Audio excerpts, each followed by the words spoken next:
Yes, of course. Oh, yeah. And store in Israel or Finland owned by the US government. Engineers are Finnish. Yes.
Hyvät Iltalehden katsojat, tervetuloa Washington DC:hin Valkoisen talon pihamaalle kontien sisälle, missä paistaa aurinko.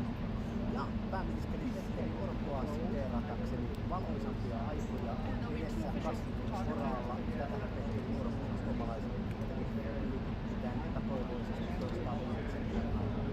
Mutta tänään täältä on odotettavissa hyviä uutisia, sillä Yhdysvallat ja Suomi allekirjoittivat aiesopimuksen 11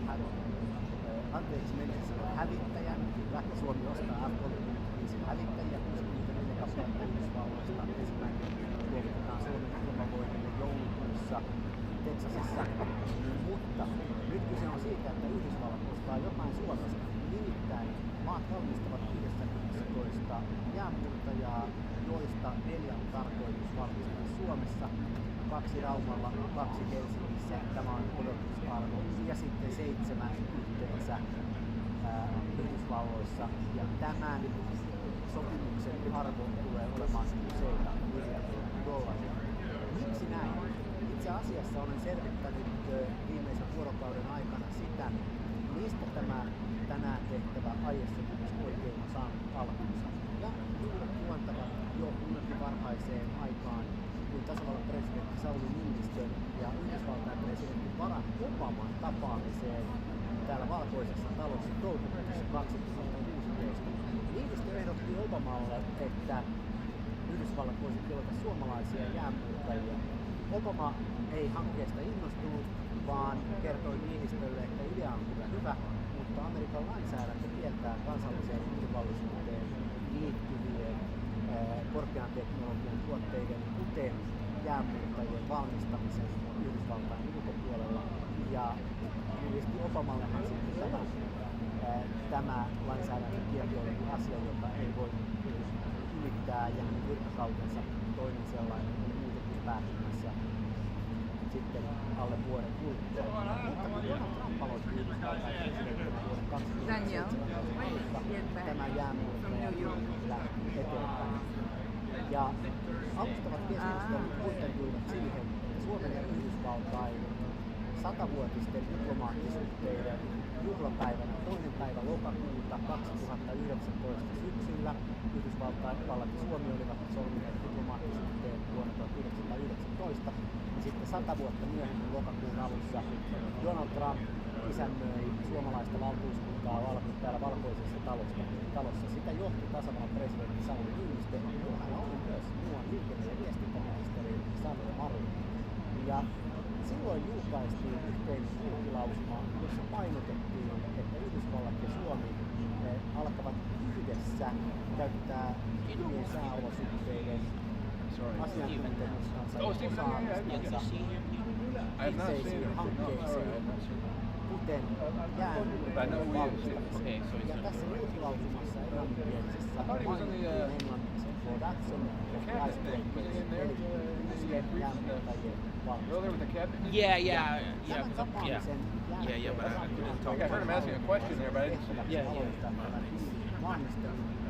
Ja kesällä 2020 Yhdysvaltain puolustusministeriö, ulkoministeriö, kauppaministeriö ja sisäisen turvallisuuden ministeriö saivat valmiiksi muistion, jossa Trumpin käskyn mukaisesti hahmoteltiin sitä, miten Yhdysvallat hankkii itselleen jäänmurtajaa laivaston vuoteen 2029 mennessä.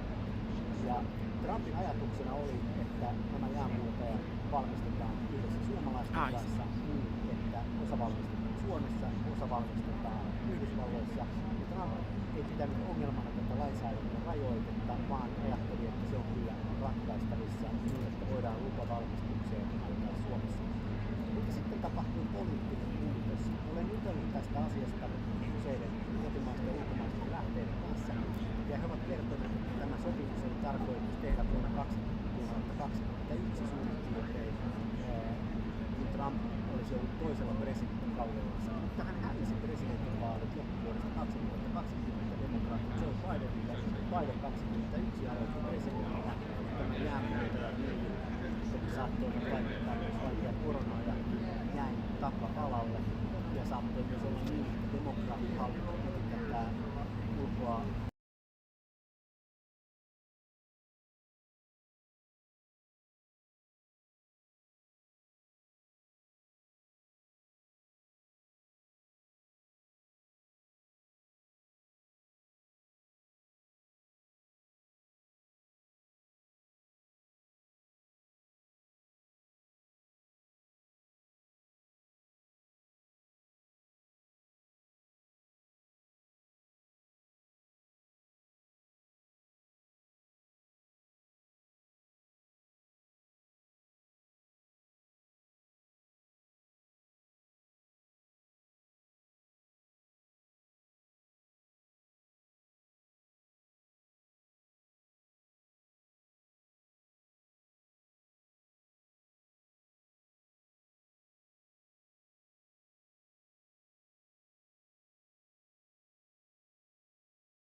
kahdestakin syystä. Ensinnäkin tasavallan presidentti ja pääministeri yhtä aikaa valkoisessa talossa ei ole tapahtunut kertaakaan sitten diplomaattisen sopimuksen jälkeen eri vuodessa 1919 alkaen.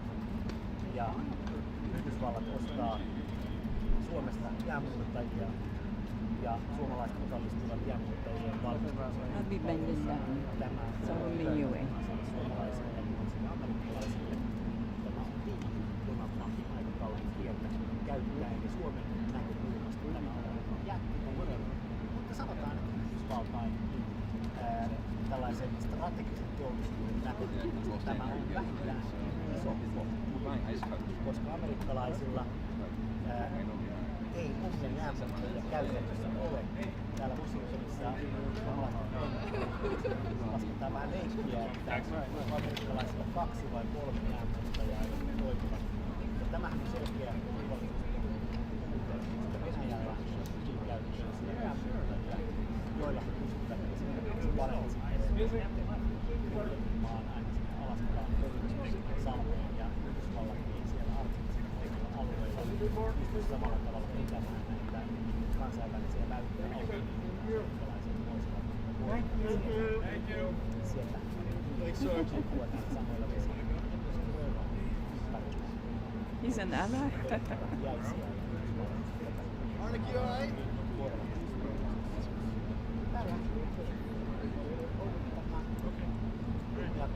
Ja työvuodessa muodostumassa tähän Aleksanterin saapumista varten suorassa lähtöisessä siirtyvässä ja jäädetään taas varaan sotilaisiin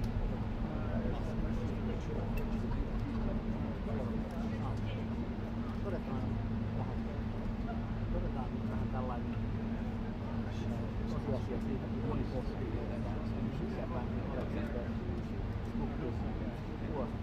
Okay, New Yorker. Ignore my text. Ja sitten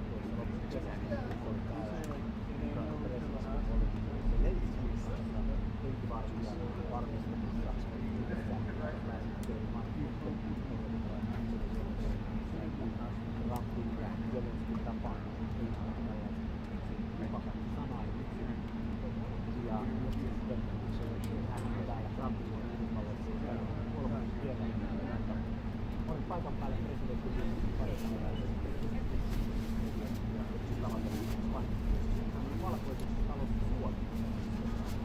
Beautiful, oh my goodness. The breeze.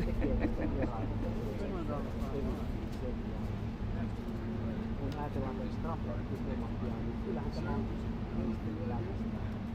Sekä Sauli Niinistö että Aleksanterin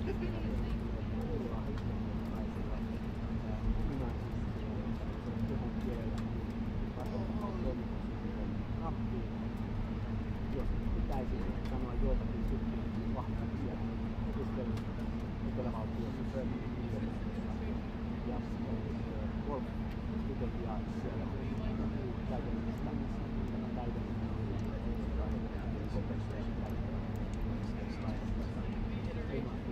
tarvitaan.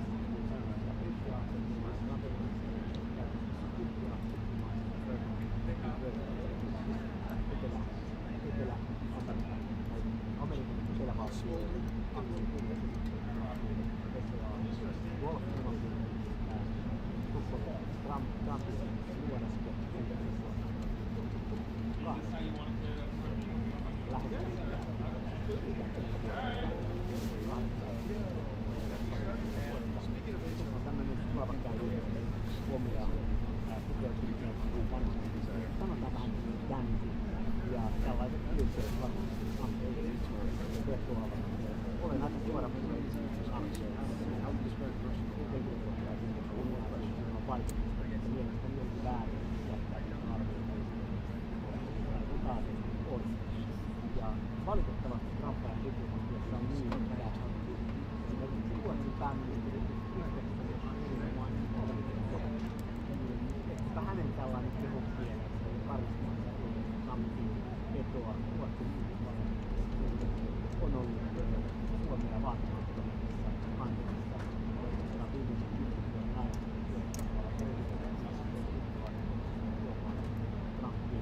varovaisesti huomattavasti aktiivinen suhteen Ruotsista pääministeri. Toki tähän vaikuttaa se, että turvallisuustilanteen kiristyessä Venäjän läheisyys on asia, joka on suomalaisia kiinnostuksia. Suomalaisia kiinnostuksia myös mahdollisuus käyttää Lapisen lentokiseluttaa Rovaniemellä ja parhaillaanhan ECA-sopimuksen kanssa rakennusprojekteja menee Rovaniemellä.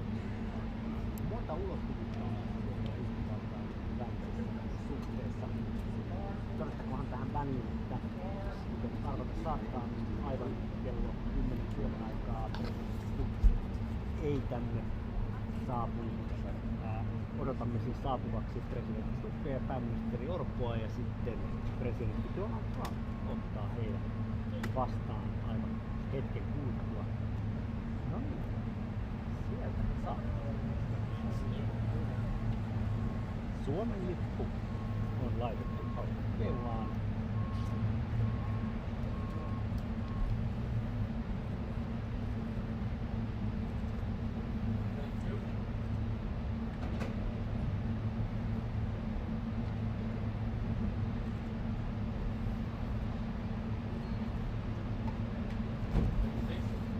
Siellä Trump kättelee Stubbia ja jäävät tuohon auton taakse. President Trump, sir, you've got peace in Gaza, possibly. How about peace in Ukraine, sir? Ja nyt he näkyvät. What do you think the chances are of Putin wanting peace right now? Stubb vilkuttaa kevyesti. Pääministeri Orpo ei ole tässä, eli protokollan mukaisesti presidentti ottaa vastaan vain presidentin. Tämä on kiinnostavaa. Trump toivotti tervetulleeksi kameroiden edessä vain presidentin. Pääministeri saapuu sitten omaa aikaansa. Ja siellä tulee Suomen delegaatio. Mukana on muun muassa kabinettipäällikkö Lauri Vierala ja pääministeri kabinetti.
Flat! Order! Flat!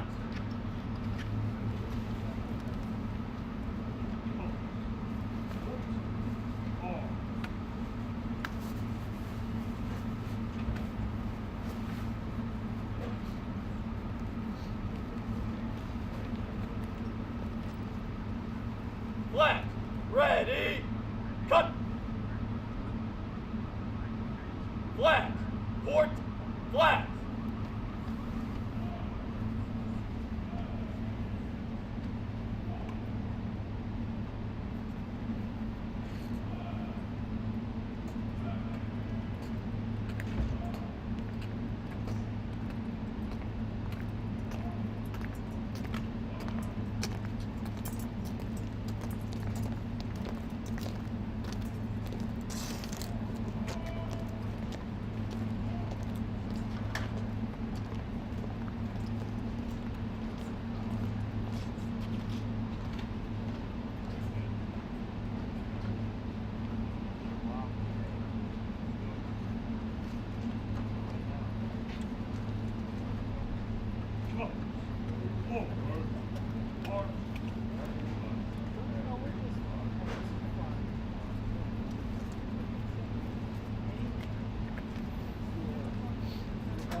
Hey,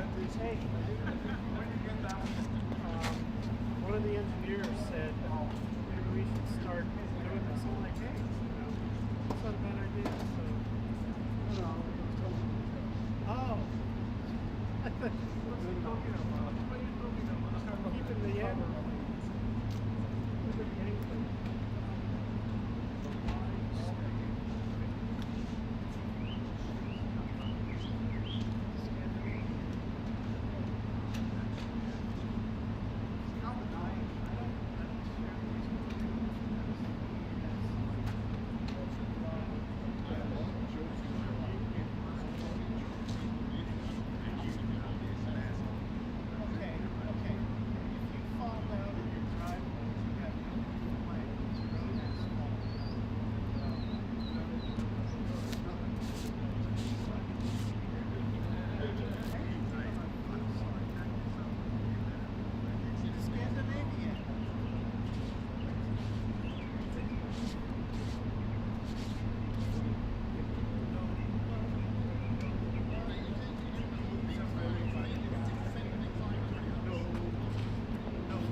and we got involved, and we ended up. We need these ships very badly because we have a lot of territory, more than anybody, and so I'm very honored to have this deal. And thank you very much. It's going to be great. It's going to be a great partnership, and it's a great honor to have you, Mr. Prime Minister. Would you like to say something, please? First, Mr. President, thank you very much. It's a great honor to be here today. And as a Prime Minister of Finland, I want to say that this deal is very important to Finland and our economy, because our economy is suffering a lot because of Russian aggression in Ukraine. And this deal, it means investments, it means jobs, and jobs means hope. And that's why this is so important. And I want to thank your leadership on this deal and this issue. Thank you very much. So you've been affected very badly by the war going on, the ridiculous war going on, right? Yes, because we have to close the border with Russia. We have 1,300 kilometers common border with them, and affects the atmosphere in Finland, in investments, and that's why we need good news. Our people need hope. Right. So your border is closed. It's closed. And that's because you have so many Russians trying to get in? Yes, they started to push illegal migrants to our border. That's why we were forced to close it. And people also that don't want to go into the military, I guess, trying to come through, right? Yeah, some of them are escaping. Fortunately, on our side, we don't have that problem. In Finland, No, you have a great military. yeah, we have compulsory military service, and as I always say, we have 900,000 men and women who've done it, including myself and the Prime Minister. We have 200. And you've been fighting Russia for a long time. So how many years have you been indirectly fighting Russia? Well, put it from this now? way, we have managed our relationship since the 1300s with about 30 skirmishes, but it's been very peaceful Is at our that right? border after World War II. 1300s. Yeah, but it's been peaceful at our border since the Winter War and the War of Continuation. But, I mean, a lot of it is because we actually have a very large military. It's the biggest in Europe together with Turkey, Ukraine, and Poland. We have over 60 F-18s. We just bought 64 F-35s. We'll Yeah. roll out the first one in Texas in December. We have the biggest artillery in Europe together with Poland. And as I always say, we don't have it because we're worried about Stockholm. Well, you really have proportionately, I think, the largest military in the world, proportionately. It's quite big, yes, I have to admit. But, you know, we have it for defense purposes and also to build a deterrence. And it's worked, and I think that's one of the reasons that our relationship is so good as well. We have the Defense Cooperation Agreement with you. We're new allies in NATO. Our defense expenditure is going north of 3%. We work very closely with you and the rest of our allies. And, you know, when you push the ceiling of defense expenditure in NATO to 5%, you can imagine that a country like Finland was quite pleased with that, because that means that all of the allies have to bring up their defense expenditure, and you basically increased our security just with that decision in The Hague. And I have to admit that having been to my first NATO summit in the summer of 2024, if someone would have told me that you will move from 2% to 5% after Trump enters, I would have said, go see a doctor. But, you know, Well, you they had did to do it, now. and you were great about it. Spain has not been. Spain is the one that didn't do it. And so I think you people are going to have to start speaking to Spain. The only one that didn't do it, the only NATO country that didn't do it is Spain. And you'll figure what that's all about, right? Yeah, I mean, we'll work, and I think with the leadership also, Mark Rutte, Yeah, the he's Secretary great. General of NATO. I think, you know, there are a lot of commitments that have to take place, and this, of course, is going to also increase industrial defense exchanges. I think we buy 4 times more military material here from the U.S., and I think it's an essential part of our whole military setup in Europe. And it's good to be working on this together. But there's one thing that I wanted to mention also. I want to congratulate you for what we have seen in the past 24 hours in Gaza. Thank you. I think it's a historic deal. I went through the 20 points. It's almost like the best of record.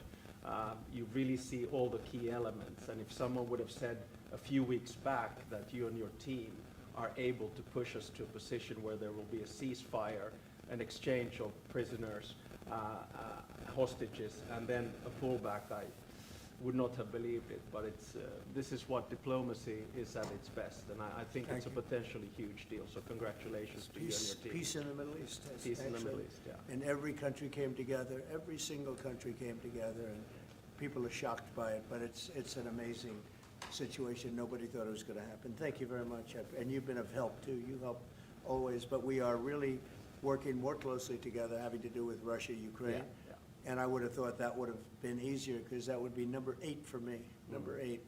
And I would have thought the Russia deal maybe would have been one of the easier ones. And unfortunately, last week they had over 7,000 soldiers die unnecessarily. So it's a terrible thing, but I think we'll be getting there hopefully soon. Yeah, probably we'll go, I mean, or you will be going piece by piece. I mean, there are only so many agreements that you can get done, and I think this one will be the next big one. Now, of course, this one needs to stick, and I'm sure it will, because the incentives are all there, and then we'll continue to work. I mean, the last time I was here in the Oval Office was with the other European leaders in August, and I think we did a lot of good advancement there on security arrangements.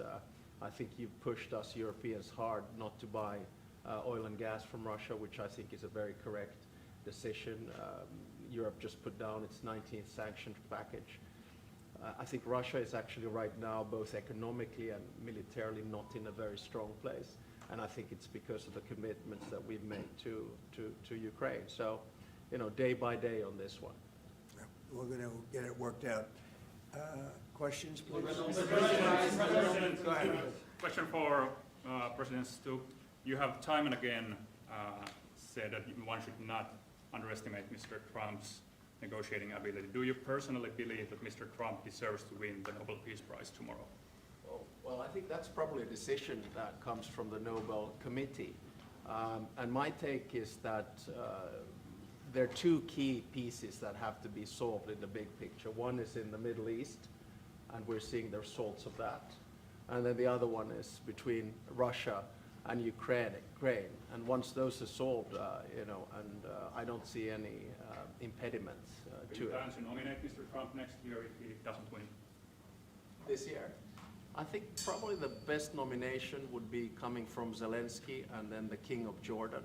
Those would be two that would come. But I think you have to, I mean, my experience with the Nobel Peace Prize comes from Martti Ahtisaari, the former president of Finland. He got it in 2008, and he got it because he negotiated 3 peace agreements on 3 different continents. Namibia in Africa, Kosovo, Serbia in Europe, and then Aceh in Indonesia. And his message was always that when you do a peace agreement, the key is that it looks like an equal match, that the big guy doesn't win over the small guy, and vice versa.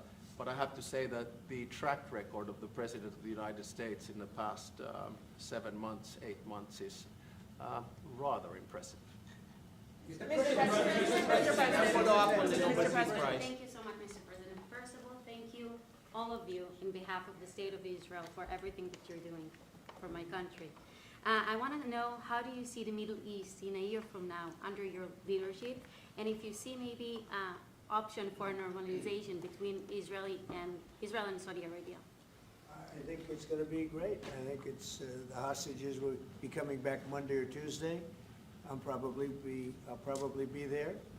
I hope to be there, and we're planning on leaving sometime Sunday, and I look forward to it. And everybody, I see is celebrating in Israel, but they're celebrating in many other countries too.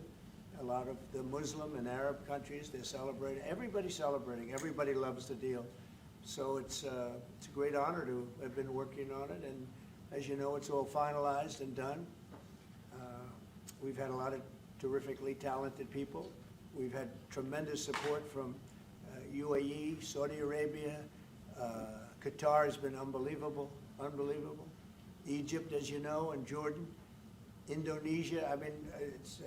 I don't want to leave anybody out. Just so many different countries. It's been incredible. Nobody's seen anything like it. So I think in a year from now, it's going to be great. I think it's going to be. Mr. President, how do you rate your chances of winning the Nobel Peace Prize tomorrow? Well, I don't know. Look, I made 7 deals, and now it's 8. Solved the wars, one going 31 years, one going 34 years, one going 35 years, one going 10 years. I made 7 deals. This would be number 8. The one I thought that I was going to make, and I think we will probably, is because it's a ridiculous war. It's a horrible war. The worst since World War II. If you look at the people dying, is Russia, Ukraine. I think we'll do that too. We've a lot of reasons for them to do it, and I think they'll be coming to the table pretty soon. But this is the biggest of them all. This is a big one. Although I think India and Pakistan is very big. 2 nuclear nations. I did that based on trade and because of the tariffs. If we didn't have tariffs, you wouldn't have been able to do it. But I said, if you guys are going to fight, I'm putting 100% tariffs on each of you. And they immediately stopped fighting. And that was going to go nuclear. You know, that was back and forth. So I know one thing. I don't know what they're going to do, really. But I know this, that nobody in history has solved 8 wars in a period of 9 months. And I've stopped 8 wars. So that's never happened before. But they'll have to do what they do. Whatever they do is fine. I know this. I didn't do it for that. I did it because I saved a lot of lives. And that's the thing that bothers me so much about the Russia-Ukraine. 7,000 people are dying a week. Young soldiers. They're almost all soldiers of Ukraine and Russia. So in theory, it doesn't affect us, no, but it's a terrible thing. And we'll get that solved too. But nobody has ever done 8 wars. Nobody's done 8 wars in 30 years, let alone 9 months. Mr. President, Obama got it for way less. Are you going to step up the pressure for a Ukraine deal? Yeah, we are stepping up the pressure. We're stepping it up together. We're all stepping it up. NATO's been great. The leader of NATO, as you know, Mark, has been fantastic, I think. He's a fantastic guy. And they are stepping it up. And we're selling a lot of weapons to NATO. And that's going, I guess, to Ukraine for the most part. That's up to them. But they're buying weapons from the U.S. We make the greatest weapons in the world. You buy our planes and a lot of our equipment. And you have a big force, actually. You have a tremendous force of equipment. So I think we'll get that one done too, yeah. President Obama got it for way less. Mr. President, I'm from Finland. Mr. President, I'm from Finland. Yeah. Am I okay? He's all right. Am I okay? Mr. President. Yeah, President.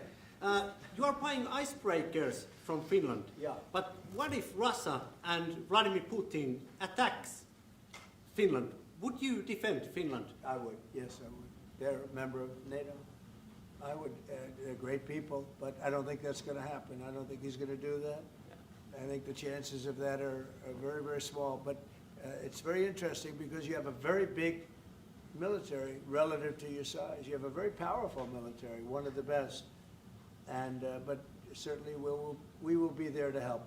Okay? Thank you. Mr. President, Mr. President. Okay, please. Mr. President, thank you. We have a big border, as our president said. How would you exactly defend Finland? And yeah, thank you. Say what? How would you defend Finland? Vigorously. Can I just add on that? We're very pleased with the fact that we have so much training going on with American soldiers right now. So they're getting experience from Arctic conditions. And we're integrating our militaries together, working not only through the DCA agreement, but other ways as well. We see that day to day in the work that we do, and it's working well. Okay? Yes. Please. Yeah, thank you. How do you Where are see you this? from? I'm from Finland too. Finnish news agency. This is very impressive. So, Mr. President. Better than our Thank you. So how do you see the situation in the Arctic developing? Are there going to be any mutual plans for Finland and U.S. to collaborate there? We have a lot of relationships together. I mean, mostly buying our military equipment. They buy a lot of it. They have an order, I guess, 60 planes, 64 F-35s, and many other things too. It's a big order. Big countries don't order that many planes. You know, it's 10 billion. You have a lot of aircraft, a lot of great military. We make the best military equipment.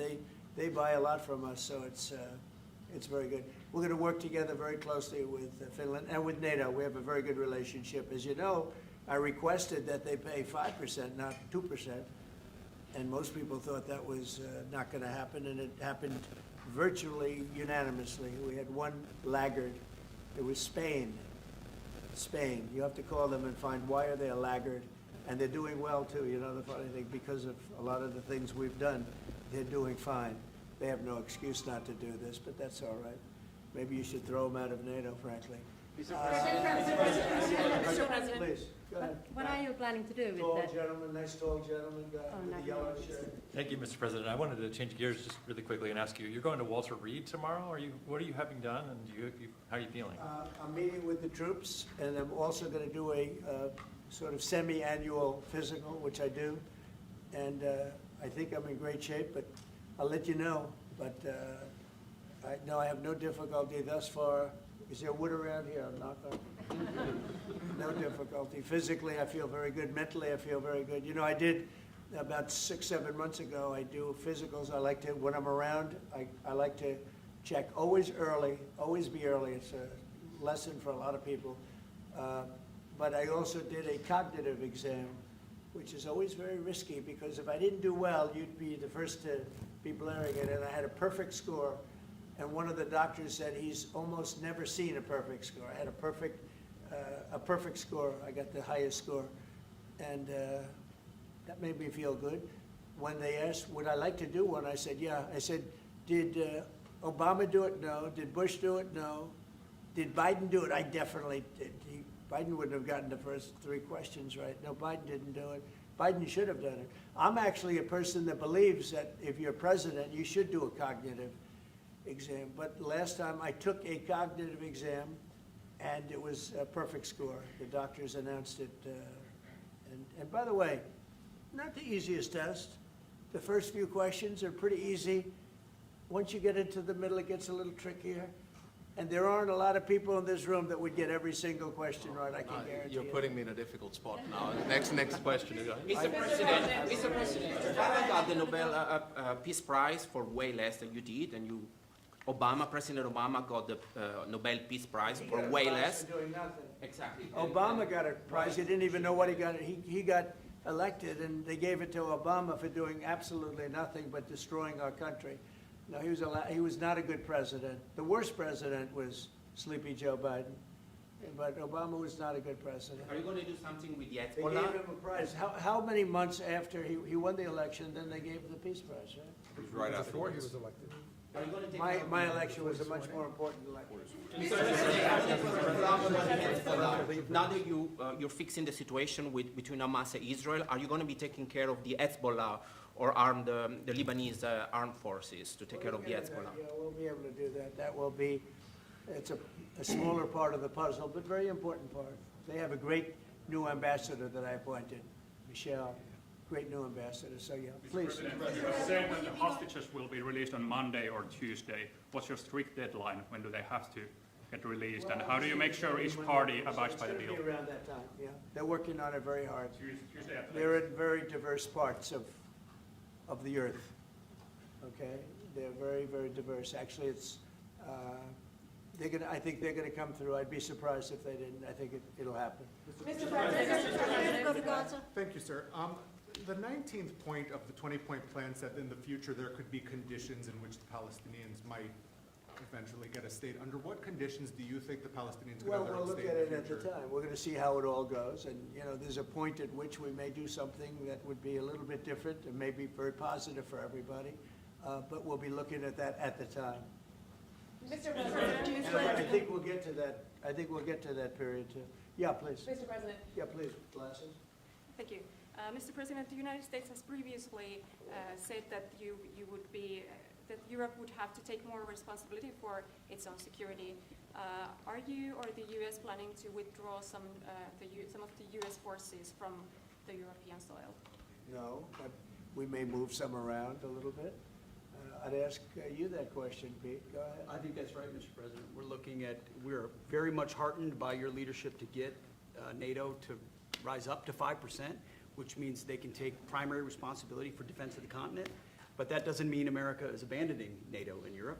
But we could look at where our troops are postured, what makes the most sense for America and our NATO allies. We have a lot of troops in Europe, as you know, a lot. And we can move them around a little bit. But no, basically we'll be pretty much set. Go ahead, what's your second? my second question would be, are you planning to impose more sanctions on Russia at this point? Yeah, And Mr. President, your 20-point plan says we will encourage people to stay. Can you confirm that as Gaza is rebuilt, that no one will be forced to leave? Yeah, nobody's going to be forced to leave, no. It's just the opposite. This is a great plan. This is a great peace plan. This is a plan that was supported by everybody. I mean, as I said, they're dancing in the streets of many, many countries right now. It's amazing. I've never seen anything like it. No, we're not looking to do that at all. And on the shutdown, Mr. President, on the shutdown. We could see a full withdrawal. Mr. President, can you cut through politics on the shutdown? We had another failed vote today. Can you speak to our viewers from Orlando to Sacramento? What's your message to some of these families tonight facing missed paychecks, potential layoffs, and missed benefits due to the shutdown? Yeah, I blame the Democrats. They ought to call their local Democrat representative, whether it's a senator or a congressman, and it's their fault. I mean, they admit it, it's their fault. They campaigned on the fact that they'd never shut down the country, but they want to shut it down. And, you know, we have the greatest economy. We're the hottest country in the world right now. I think you'd admit that. The hottest country. We went from a dead country a year ago to the hottest country in the world. So I think they probably don't like that. But we're doing great. I mean, we're doing great. I would say my message is call your local representative, congressman or senator, and tell them to get on the ball. The Democrats have caused this problem. Can I ask one more Congressman? Yeah, please. Thank you, Mr. President. Where are you from? I'm from Finland. I love it. It's so nice. Uh-oh, here we go. Yeah. Here So- we go with a killer question. I would like to circle back to the icebreaker deal. So Finland and the U.S. are strengthening their economic partnership through the deal. What other areas of cooperation with Finland do you see as possible at this moment? Good question. We're going to be talking about that in a little while. We're going into the next door room, commonly known as the cabinet room, beautiful room, and we're going to be discussing that. But we'll be doing other things. It's a wonderful country with wonderful people. We've had a long-term relationship, but it's never been as close as it is now. We'll be doing other things. Go ahead. I mean, we've been talking about a lot with the president. I mean, the two specific fields where I think Finland has strengths. One is quantum and quantum computing, and we know that that is basically what gives food for thought for artificial intelligence. That's very important. The second one is actually networks. And you know that there are two sort of safe and trustworthy Western networks right now. One of them is Nokia. And the other one is Ericsson. And actually 70% of all broadband in the United States is Nokia. So one of the things that we could work on together is creating the 6G space through networks. And we actually, Nokia has 7,000 people working here in the United States and an American CEO. Okay, anybody else? What is the international stabilization force that's going to deploy to Gaza? What is that going to look like? To be determined, really I think there's going to be a large group of people determining what it will be, and a group of people funding it that are very rich countries are going to be funding it. People want to see this work. It's going to work. It's absolutely going to work. And it starts, it's already started. We've signed, as you know. Everybody's agreed. I think Monday is going to be a very big day, Monday, Tuesday, but it's going to be, depending on where you are, it's going to be a very big day. I think it's going to be a day of great celebration. I've never seen anything like it. The streets of so many countries right now, they're just roaring with love and with praise for the people that did this. And these are countries that did this. The whole world came together for this, even Iran. And I really thank them for it. Iran came out and said this is a good thing. This is a very good thing. So it was terrific. It's been a terrific experience for me. Thank you very much, everybody. Thank you. Thanks, guys. Thank you. Start the ring. Thank you, press. Thank you, press. Thank you, press. Let's go. Let's go. Thank you. Thank you, guys. Thank you. Keep going. Keep going. Keep going. Keep going. Camera, let's go. Thank you. Thank you. Thank you. Thanks, guys. Let's go. Let's go. Thank you. Jeff. Thank you. Keep going. Thanks, guys. Keep moving. Let's go. Let's go. How are we doing? You like it?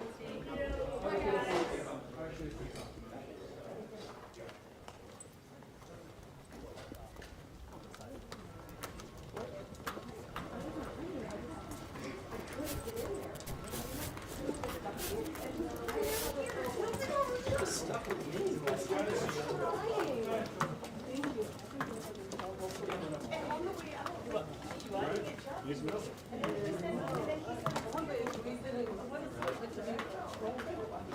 nice campus. Maybe not. It's not a big deal, so. We are switching all the things. Never know.